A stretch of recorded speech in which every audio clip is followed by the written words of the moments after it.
олим, мутафаккир ва ҳакими барҷаста Абурайҳон Муҳаммад ибни Аҳмади Берунӣ соли 1973 дар шаҳри Кот, ки аз Собеюни Хоразм буд, дар оилаи ба назар намоёне таваллуд ёфтааст. Пеш аз ҳама соҳиби истеъдоди фавқулода доштани Абурайҳонро муаллим ва устоди ғамхори ӯ, донишманди машҳури давр Абунасри Мансур ибни Арроқ кӯшиш намуда баён намудааст. Абурайҳон барои асосҳои илми Машриқзаминро аз худ намудан саъй менамуд то забонҳои арабӣ, ҳиндӣ, юнонӣ, ибрӣ ва паҳлавиро омӯзад.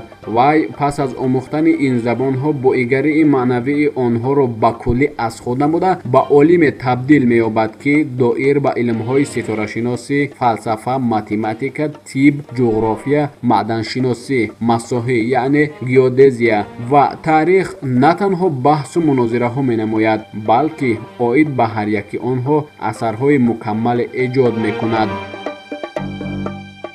Берунӣ аввалан ба Рай ва баъдан ба шаҳрҳои Исфаҳон, Ҳамадон, Табаристону Гургон рафта, як давраи муайяни ҳаёташро дар вазъияти ба Шамсу Маъолӣ наздикӣ доштан мегузаронад. Берунӣ қариб 15 сол азоби беватанӣ кашида, дар ин муддат ба шаҳрҳо ва олимону шахсони бузурги таърихӣ шинос шуда, бо бештари онҳо мулоқот ва баҳси сиёсию илмӣ менамояд. Саҳв намекунем агар мо дар зарфи ин солҳо таълиф карда шудани асари Осорулбоқияро хидмати ҷовидонаи олим ҳисоб намоем.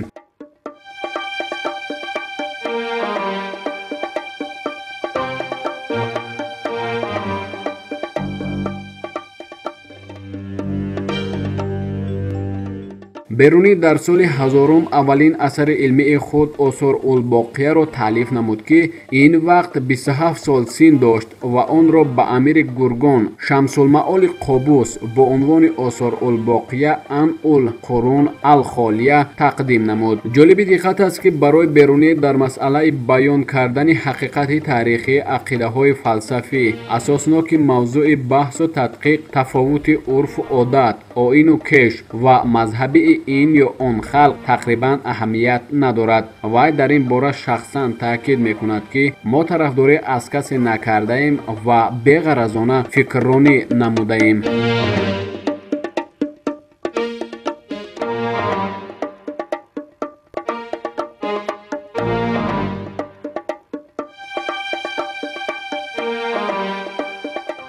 берунӣ таваҷҷӯҳи махсусе нисбат ба таълимот ва шахсияти таърихии Мониву Зардушт дошт. Дар ин мавзӯъ ақидаҳои хешро ошкоро ба мардум баён мекард. ҳангоме ки ислом ба тамоми ҳастии худ ба муқобили Монию Зардушт ба таълимоти онҳо мубориза мебурд, ошкоро ба ҳимояи онҳо мебаромад. Масалан, иртиҷопарастони ислом Зардуштро ҳамчун шахси ҷодугар маънидод намуда, ба ӯ ҳар гуна разолату бадахлоқиро нисбат медоданд, то ин ки нафрати ҳамагонро барангезанд. берунӣ дар ҷое гуфта буд: Зардушт дар илму дониш пояи баланде дошт, ки илми моҳигирӣ назди дониши ӯ оҷиз будааст.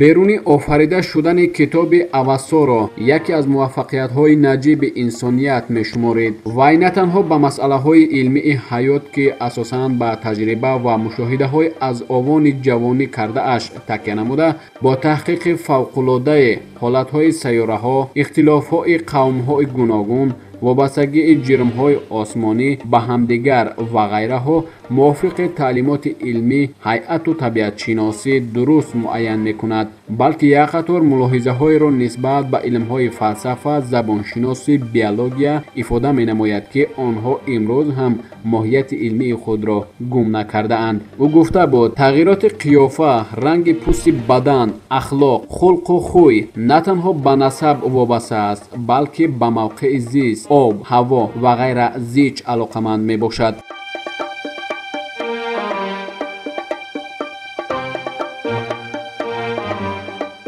аз рӯзгори абурайҳон чизи дигаре низ ҷолиби диққат аст. вай бори бо ҳаким ибни сино вохӯрда дар мавриди баёни масъалаи пайдоиши ҳарорат чунин мегӯяд: ба ақидаи ман зери курраи қамар оташ вуҷуд надорад ва чун фалак сариъулҳаракат аст, аз суръати ҳаракати он ҳарорат ёфт мешавад. ман ин масъаларо дар ҷои дигаре низ дар китобам дарҷ намудаам.